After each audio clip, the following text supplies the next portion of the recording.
Hi friends, welcome to Chandrima রান্নাঘর। সকল দর্শক বন্ধুদের চন্দ্রিমা রান্নাঘরে আমন্ত্রণ রইল। আজ তৈরি করছি দই মাছ, দই কাতলা। কাতলা মাছ দিয়ে দই দিয়ে রান্না করব। এটা একটা ট্রেডিশনাল ডিশ, বাঙালিদের ভীষণ প্রিয় একটি রেসিপি। বাড়িতে গেস্ট চলে এলে আপনারা ছট করে তৈরি করে দিতে পারবেন, খুব কম সময়ে তৈরি হয়ে যাবে।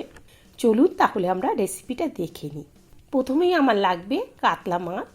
আমি এখানে 4 পিস পেটি নিয়ে নিয়েছি, পাকা মাছ নিয়েছি। এবার এই 4 পিস মাছকে লবণ আর হলুদ দিয়ে ম্যারিনেট করে নিচ্ছি। নিয়ে নিলাম লবণ আর দিয়ে দিচ্ছি হলুদ। হলুদ আর লবণটা মাখিয়ে নিচ্ছি। হলুদ লবণ মাখা হয়ে গেলে এবার রেখে দেবো রেস্টে 5 থেকে 10 মিনিট। ফোড়নের জন্য লাগবে গোটা গরম মশলা। নিয়ে নিয়েছি 4টে এলাচ, 4টে লবঙ্গ আর 2 পিস দারচিনি।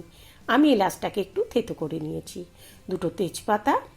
সর্ষের তেলেই রান্নাটা করব। লঙ্কা বাটা, আদা বাটা, জিরের গুঁড়ো, ধনের গুঁড়ো, কাশ্মীরি লঙ্কার গুঁড়ো, হলুদ গুঁড়ো, চিনি, লবণ, গরম মশলার গুঁড়ো, ঘি। দই কাতলা তৈরির জন্য লাগবে দই।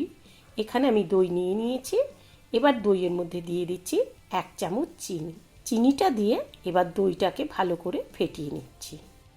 আর নিয়েছি 100 গ্রাম পেঁয়াজকে কেটে। এখানে 2টো মিডিয়াম সাইজ পেঁয়াজ নিয়ে নিয়েছি। পেঁয়াজটা মিক্সার গ্রাইন্ডারে দিয়ে পেস্ট করে আসছি। পেস্ট করা হয়ে গেলে এরই মধ্যে দিয়ে দিচ্ছি 2 চামচ কাঁচা লঙ্কা বাটা। রান্নার সুবিধের জন্য আমি একসাথে সব কিছু প্রথমে গুছিয়ে নিচ্ছি। 2 চামচ আদা বাটা। নিয়ে নিলাম একটা বাটি। বাটির মধ্যে দিয়ে দিলাম জল, আধা চামচ ধনের গুঁড়ো, আধা চামচ জিরের গুঁড়ো, আধা চামচ কাশ্মীরি লঙ্কার গুঁড়ো আর 1 চিমটি হলুদ। জলের মধ্যে দিয়ে এবার মিশিয়ে নিচ্ছি। কড়াতে সর্ষের তেল দিয়ে দিলাম। তেলটা গরম হলে এর মধ্যে এক এক করে মাছের পিসগুলো দিয়ে দিচ্ছি। মাছটাকে হালকা করে ভেজে নেব।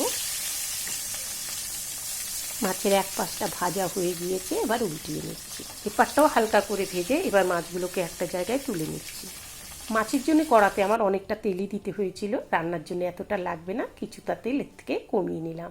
দিয়ে দিলাম 2টো তেজপাতা আর দিয়ে দিচ্ছি গোটা গরম মশলা, এলাচ, দারচিনি আর লবঙ্গ। এবার এলাচ, দারচিনি আর লবঙ্গটাকে হালকা ভেজে নেব। গোটা গরম মশলাটা হালকা ভাজা হয়ে গেলে এর মধ্যে দিয়ে দিচ্ছি পেস্ট করে রাখা পেঁয়াজ, কাঁচা লঙ্কা আর আদা। এবারে ভালোভাবে নেড়ে চেড়ে পেঁয়াজটা ভাজা না হওয়া পর্যন্ত রান্না করে নেব। পেঁয়াজটা ভাজা হয়ে গিয়েছে, পাশ দিয়ে তেল দেখা যাচ্ছে। এবারে গ্যাসে ফ্লেম লো করে ফেটিয়ে রাখা দইটা দিয়ে দিচ্ছি। দই দিয়ে যখনই আপনারা কোনো কিছু রান্না করবেন তখনই কিন্তু গ্যাসের ফ্লেমটা লো করে নিতে হবে, নয়তো দইটা ফেটে যাবে। দইটা দিয়ে আবার একবার নেড়ে চেড়ে এবারে দিয়ে দিচ্ছি ভিজিয়ে রাখা গুঁড়ো মশলাগুলো। এবারে দই আর মশলার বাটিটা ধুয়ে সামান্য জল দিয়ে দিলাম। এবারে দিয়ে দিচ্ছি স্বাদ মতো লবণ। লবণটা আপনারা আপনাদের পরিমাণ মতো দেবেন, আর আমি মাছেও লবণ দিয়েছিলাম। এবার মশলাটাকে কষিয়ে নেব। মশলাটা কষা হয়ে গিয়েছে, ওপর দিয়ে তেল ভেসে উঠেছে। এবার দিয়ে দিলাম আধা কাপ জল। গ্যাসের ফ্লেম রেখেছি লো। জলটা দিয়ে এবার নেড়ে চেড়ে ঢেকে দেবো। তত টাইমে এটা ফুটিয়ে নেব যত টাইম এর ওপর দিয়ে তেলটা ভেসে না ওঠে আর ঝোলটা যত টাইম ফুটে না ওঠে। এবারে ঢাকাটা খুলছি। ঝোলটা ফুটে গিয়েছে আর ওপর দিয়েই দেখুন তেল ভেসে উঠেছে। এবার এর মধ্যে এক এক করে মাছগুলোকে দিয়ে দিচ্ছি। মাছগুলো দিয়ে আবার ঢেকে রাখবো 5 মিনিটের জন্য। 5 মিনিট বাদে ফিরে আসছি। 5 মিনিট বাদে ঢাকাটা খুললাম। তৈরি হয়ে গেল দই কাতলা বা দই মাছ। এবার অল্প নেড়ে দিচ্ছি। এবারে এর উপর দিয়ে দিচ্ছি সামান্য ঘি আর দিয়ে দিচ্ছি আধা চামচ গরম মশলার গুঁড়ো। ঘি আর গরম মশলাটা দিয়ে ঢেকে রাখবো 2-3 মিনিটের জন্য আর গ্যাসে ফ্লেম অফ করে দেব। আশা করি বন্ধুরা ভিডিওটা আপনাদের কাছে ভালো লেগেছে। যদি আমার ভিডিওটা ভালো লাগে তাহলে আমার চ্যানেলকে কিন্তু অবশ্যই সাবস্ক্রাইব করবেন আর আমার ভিডিওকে লাইক করবেন, পারলে বন্ধুদের সাথে শেয়ার করবেন। আর চলি, ভালো খান, সুস্থ থাকুন।